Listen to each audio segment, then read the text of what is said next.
BJP এসে গেছে। BJP কে মানুষ ভোট দিয়েছে, যেখানে 65% মুসলমান আছে সেখানে বিজেপি জিতে কি করে? যদি এখনো যদি স্বীকার করে মুসলমানরা ভোট দেয়নি, তা 2 নম্বর করে জিতেছে। জীবনে বহুত আমাদের সাধারণ মানুষের লড়াই আমরা দেখেছি। আমরা বাংলার হিন্দু মুসলমান না, আমরা দেখবো রাজনীতির নেতাদের লড়াইটা কেমন। বিজেপির কয়েকজন নেতার বক্তব্য শুনে তাদের আমার স্যালুট দিতে ইচ্ছা করেছে, সালাম দিচ্ছে তাদের। আপনার সর্বপ্রথমে ভারতের দ্বিতীয় মুসলিম তীর্থভূমি ফুরফুরা দরবার শরীফ থেকে সকলকে প্রীতি শুভেচ্ছা সহ মোবারকবাদ জানাচ্ছি। আপনার প্রশ্নের জবাব হচ্ছে, তৃণমূল সরকার পতন, বিজেপি সরকার ক্ষমতায়। দেখেন, এটা হচ্ছে দেশের রীতি। আমি বাংলার জনসাধারণের কাছে আমার প্রথম নম্বর দাবি, তৃণমূল হেরেছে, বিজেপি জিতেছে, এটা সবাই জানে। এটা হিসাব নিকাশটা তৃণমূলের লিডাররা করুক, সিপি আর বিজেপি লিডাররা করুক। এই বাংলার যে সম্প্রীতি, যে হিন্দু মুসলমান শিখ ইসার ঐক্য, এটা যেন কোনো ভাটা না পড়ে। কারণ এই বাংলায় আমরা হিন্দু মুসলমানের যে মিলন, যে ঐক্য, আপনি ভারতবর্ষে অন্য কোনো রাজ্যে দেখাতে পারবেন না। সবসময় মাথায় রাখতে হবে, এটা উত্তরপ্রদেশ নয়, এটা গুজরাট নয়, এটা হচ্ছে বাংলা।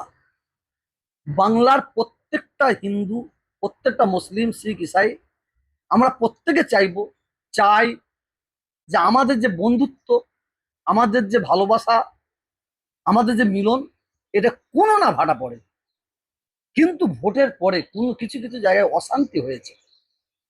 এই অশান্তিটার মূলের কারণ আমি দেখতে পাচ্ছি, যতটা বাঙালি হিন্দু বাঙালি মুসলিম না, আমি অনেক মুখ দেখতে পাচ্ছি, ভাষা দেখতে পাচ্ছি অবাঙালি।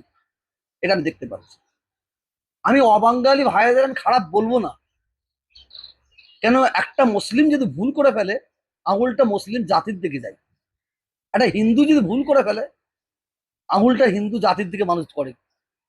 আর একটা অবাঙালি যদি ভুল করে, আঙুলটা অবাঙালি জাতির দিকে যায়। আমি বাংলার কি উন্নয়ন হবে, বাংলার উচ্চশিক্ষায় শিক্ষিত ছেলেমেয়েরা চাকরি পাবে না, বাংলার কারখানা হবে না, আমার লক্ষ্য ওই দিকে বেশি নয়। আমার দাবি থাকবে, আমার লক্ষ্য থাকবে, আমার দাবি থাকবে এইটি, বাংলার হিন্দু মুসলমানের যে মিলনটা আছে, মিলনটা আছে তো। বাংলার হিন্দু মুসলমান শিখ ইসাই একসঙ্গে বসে চা খেতো, সেই চাটা খাচ্ছে তো। বাংলার হিন্দু মুসলমান তারা একই ক্লাবে আড্ডা মারতো, খেলাধুলা করতো, সেইটা আছে তো। যদি এগুলো থাকে, তাহলে আমি নিজে খুশি হব, বাংলার মানুষ খুশি হওয়া উচিত বলে মনে করি। আমি বিজেপির কয়েকজন নেতার বক্তব্য শুনে তাদের আমার স্যালুট দিতে ইচ্ছা করেছে, সালাম দিচ্ছে তাদের। আপনাদের সোশ্যাল মিডিয়ার মাধ্যমে যেসব জায়গায় অশান্তি হয়েছে, অরাজকতা হয়েছে, সঙ্গে সঙ্গে বিজেপির নেতারা, শুভেন্দু অধিকারী, সৌমিক ভট্টাচার্য, আর একটা আছে, সব নামগুলো আমার জানা নেই, সবাইকে ঝাম মেরেছে এবং কঠোর প্রতিবাদ করেছে। এই ধরনের অন্যায় তারা মেনে নেবে না, বরদাস্ত করবে না, এবং প্রশাসনকে কোনো রং দেখতে বারণ করেছে। আমার শুনে এত ভালো লেগেছে। কারণ একজন বিজেপির এমএলএ, নাম সব বেখেয়াল হচ্ছে, উনি এটাও বলেছিলেন, আমি শুনেছি, কিছু মানুষ নতুন বিজেপির ঝান্ডা ধরছে, তারা বিজেপির ঝান্ডা ধরে তারা অরাজকতা করে দেয় বিজেপির নামে, আর বদনাম করা চক্রান্ত করছে, এটাও বলে শুনেছি। খুব সুন্দর পদক্ষেপ। আমি বাংলার হিন্দু মুসলমান ভাইদের বলবো, কোনো ভয় নাই। বিশেষ করে বাঙালি মুসলমান ভাইদের বলবো, বাংলার, কেন আপনাদের মধ্যে একটা মানে মন মানসিকতা তৈরি হয়েছে, এই বিজেপি ক্ষমতায় এসেছে, এখানে উত্তরপ্রদেশের মতন জুলুম করবে না তো, গুজরাটের মতন জুলুম করবে না তো। খবরদার, ও চিন্তা ভাবনা মাথায় রাখবেন না। একটাই চিন্তা ভাবনা রাখুন, যে আমরা হিন্দু মুসলমান যেভাবে ছিলাম সেইভাবে আমরা থাকবো। যেমন বুক ফুলিয়ে ঘুরতেন, তেমন বুক ফুলিয়ে ঘুরবেন। কারণ আইন সবাই যে সমান। আমি প্রত্যেকটা হিন্দু মুসলমান ভাইদের বলবো, আপনারা আইনকে হাতে তুলে নেবেন না। এই রাজনীতিকে সামনে রেখে যদি কোনো মায়ের কোল খালি হয়, এতে বিজেপির নেতার কতটা ক্ষতি হবে আমি জানি না, তৃণমূল নেতার কতটা ক্ষতি হবে জানি না, আমার কতটা আপনার কতটা ক্ষতি হবে জানি না। কিন্তু যখন কোনো মায়ের কোল খালি হবে, সে মায়ের অবস্থার দিকে লক্ষ্য রাখবেন, তার বাপের অবস্থার দিকে লক্ষ্য করবেন। যে ব্যক্তি মারা গেল, তার স্ত্রী বিধবা হলো, বাচ্চাগুলো অনাথ হলো, চোখের পানি ফেলবে, ও পানির কিন্তু বিরাট মূল্য, বিরাট মূল্য।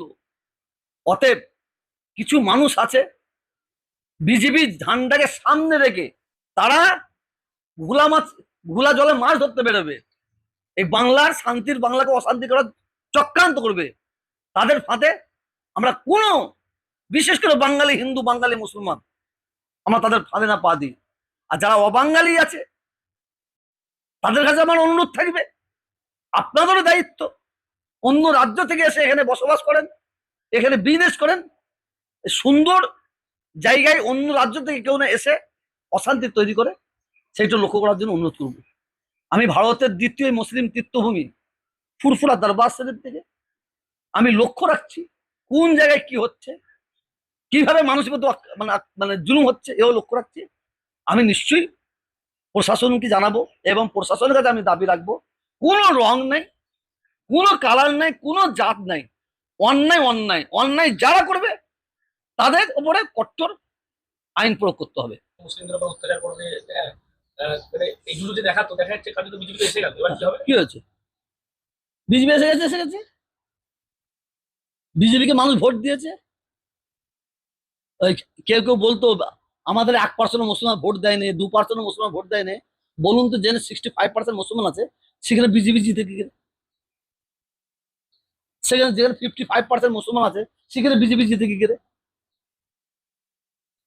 মুর্শিদাবাদ, মালদা, মেদিনীপুর, 24 পরগনা, বিজেপিতে ব্যাপক সিট পেয়েছে। আর ওখানে মেজরিটি তো মুসলিম, তো ভোট পেলে কি করে? যদি এখনো যদি স্বীকার করে মুসলমানরা ভোট দেয়নি, তাহলে পক্ষিতে নিয়েছে, তা 2 নম্বর করে জিতেছে। এখানে এখানে একটাই প্রশ্ন, যদি যদি মুসলমানরা যদি ভোট না দিত, তাহলে মুর্শিদাবাদ, মালদা, 24 পরগনা, মেদিনীপুর, যেখানে মেজরিটি 65-70% মুসলমান আছে, সেখানে বিজেপি জিতেছে। তাহলে কি করে জিতলো? মুসলমান ভোট দিয়েছে। আর যদি বলেন না মুসলমানরা ভোট দেয়নি, তাহলে মেনে নিতে হবে আমরা 2 নম্বর করে নিছি, আমরা 2 নম্বরই করে নিছি। এটা ঠিক নয়। তৃণমূল তো বলছে যে মেশিনকে ট্যাম্পারিং করে বা ইভিএম কে কারচুপি করে তারা জিতেছে এত আসন পেয়েছে। দেখেন, রাজনীতি নেতাদের ওরা ওরা বলবে আমাদের এই করেছে, এরা করবে আমাদের এই বলেছে, এখানে আমি কোনো যাব না, এই লড়াই আমি যাব না। আমরা রাজনীতির নেতাদের লড়াই দেখতে চাই। জীবনে বহুত আমাদের সাধারণ মানুষের লড়াই আমরা দেখেছি। সাধারণ মানুষ আমরা মারামারি করেছি, হিন্দু মুসলমানের মারামারি করেছি, কাটাকাটি করেছি, খুনাখুনি করেছি, ঘর জ্বালিয়েছে, গাড়ি জ্বালিয়েছে, এসব আমরা অনেক দেখেছি। আমরা বাংলার হিন্দু মুসলমান, আমরা এটা দেখবো না, আমরা দেখবো রাজনীতির নেতাদের লড়াইটা কেমন হয়, আমরা বসে বসে এটা দেখবো। আমি সাধারণ মানুষ, সাধারণ হিন্দু ভাই বোন মায়েদের, মুসলমান মা বোন ভাইদের আমি অনুরোধ করব, ওদের ফাঁদে পা দিয়ে কোনো ভুল আমরা না করে ফেলি। প্রত্যেকটা ধর্মের মানুষ তারা ধর্ম আচর্য করবে, তারা ধর্ম পালন করবে, এটা আমি বলতে পারি।